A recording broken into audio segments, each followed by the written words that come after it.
네, 안녕하십니까. 아이비토마토 박수영 기자입니다. 오늘 제가 이제 생각한 컨텐츠는 또 이제 자사주 취득에 대해서 한 번 더 살펴보고자 하는데요. 흔히 우리가 자사주 취득을, 그러니까 회사의 자사주 취득을 대표적인 주주 환원책으로 꼽습니다. 자사주를 매입하면 시장에서 유통하는 주식 물량이 줄어들고 그만큼 기존 주주들이 갖고 있는 주식의 가치가 올라가기 때문인데, 그래서 이제 자사주 취득 결정이나 자사주 자기 주식 취득 신탁 계약 체결 결정 등 이런 공시가 나타나면 우리가 반사적으로 이 회사가 지금 주가 부양 의지를 보이고 있구나, 주주 가치 제고 의지를 어필하고 있구나, 이렇게 생각들을 합니다. 하지만 이 자사주라는 것도 늘 긍정적으로 이제 되는 것만은 아닌데요. 예를 들면 지주사 전환 과정에서, 회사가 이제 지주사로 전환하는 과정에서 오너 일가의 지배력을 강화시키기 위한 그런 꼼수로 쓰이거나 또 상속이라든지 그런 지분율을 조작하는 그런 용도로도 쓰일 수 있기 때문입니다. 흔히 이제 자사주 매직이라고들 하는데, 이 부분에 대해서는 많이 익히들 들어보셨을 겁니다. 이렇듯 자사주 매입이라는 게 표면적으로는 주주 환원책을 띠지만 그게 마치 무늬만 주주 환원책이고 다른 용도로 쓰일 수 있다는 점, 그런 맹점을 내포하고 있습니다. 특히나 이제 자사주 같은 경우는 아무리 취득을 해도 이게 결과적으로 소각으로 이어지지 않는다면 그 물량이 추후에 다시 시장에 풀릴 수 있다는 점에서 오버행이라고 하죠. 잠재적 매도 물량 이슈를 낳기도 합니다. 그러니까 자사주 매입이라는 게 단기적인 주가 부양 효과를 위한 어떤 기업의 눈속임이 될 가능성이 충분히 있다는 거죠. 요새는 주주분들의 평균 지식이 많이 올라서 다들 아시리라고 생각합니다. 이렇게 자사주 매입 행보가 오히려 주가 불확실성을 키우는 그런 결과를 낳기도 합니다.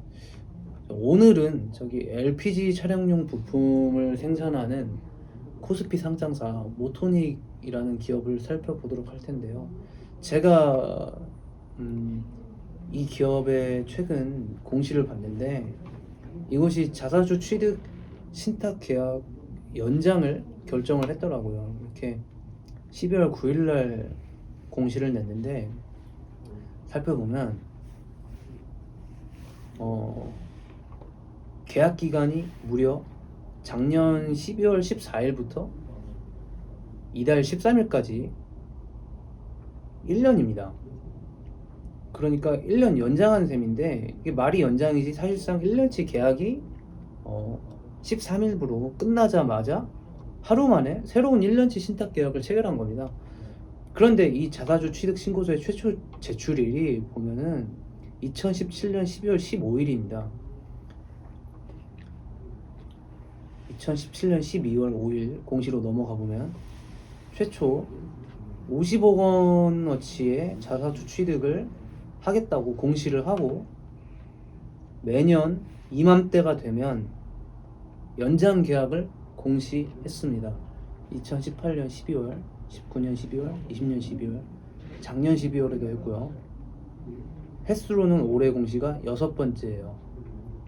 자세히 살펴보면 이 50억 원어치를 전부 매입한 것도 아니거든요.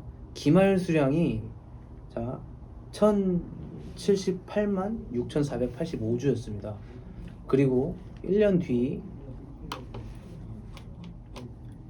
1089만 6,100주죠. 2019년도 찾아볼까요? 1099만 5,612주, 조금씩밖에 안 늘었어요. 그래서 결과적으로 이번 달에 공시한 기말 수량을 확인해 보면 1137만 2376주입니다. 이거를 빼면 58만 5891주예요. 그러니까 6년 동안 이 공시를 하면서, 공시를 하겠다고, 이제 매입을 하겠다고 공시를 했으면서 그 매년 그 물량을 다 못 채운 채 지금까지 연장 공시를 계속 매년 말만 되면 발표를 해왔다는 겁니다.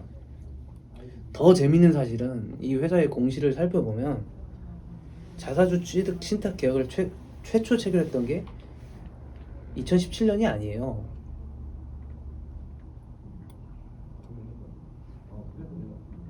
자, 2003년입니다. 2003년 2월이죠. 무려 20년이라는 기간 동안 자사주 신탁 계약을 연장해 가면서 꾸준히 자사주 보유량을 늘려왔다는 겁니다.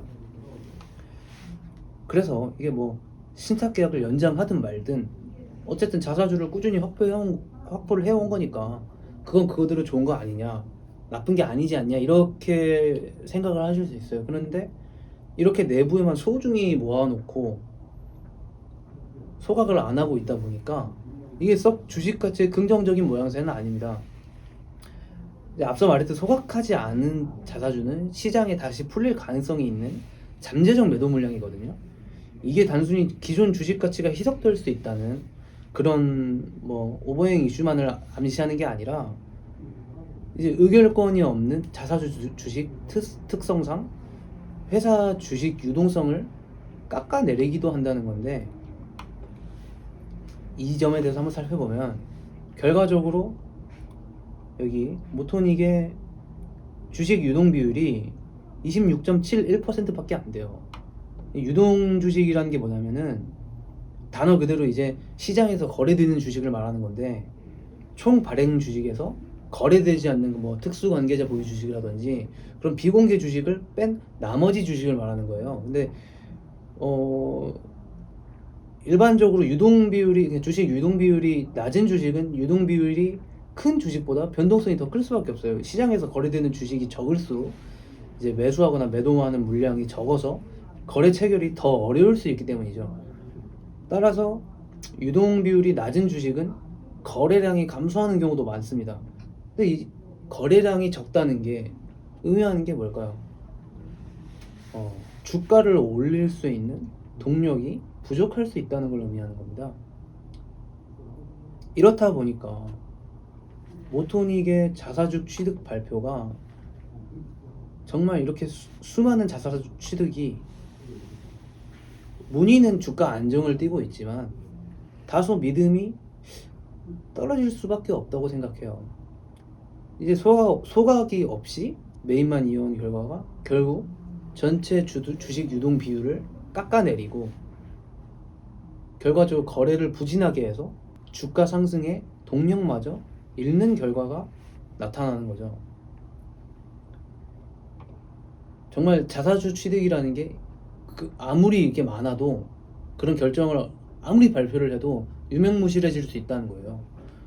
자, 이렇게 소각 없는 자사주 취득이 뭐 경영권 승계라던가 저기 오너일과 지배력 강화 등 뭐 이런 꼼수로 쓰이거나 또 혹은 저기 오버행 이슈를 낳기도 하지만, 꼭 그런 게 아니더라도 오히려 이게 주가 부양과는 더욱 멀어지는 그런 결과를 초래할 수도 있다. 오늘 그 점에 대해서 알아봤습니다. 그래서 이제 투자자분들은 기업이 단순히 자사주를 취득한다고 해서 무조건 이거를 좋은 시그널로만 해석할 게 아니라 그 회사의 어떤 자사주 소각 내역이라든지, 그러니까 자사주 취득을 발표한 회사의 자사주 소각 내역이라든지 그 자사주 활용 내역을 좀 더 꼼꼼히 살펴볼 필요가 있다. 이 점 말씀드리고 오늘 공시통통은 여기서 마치도록 하겠습니다. 다음번에는 더 좋은 컨텐츠로 찾아뵙도록 하겠습니다. 감사합니다.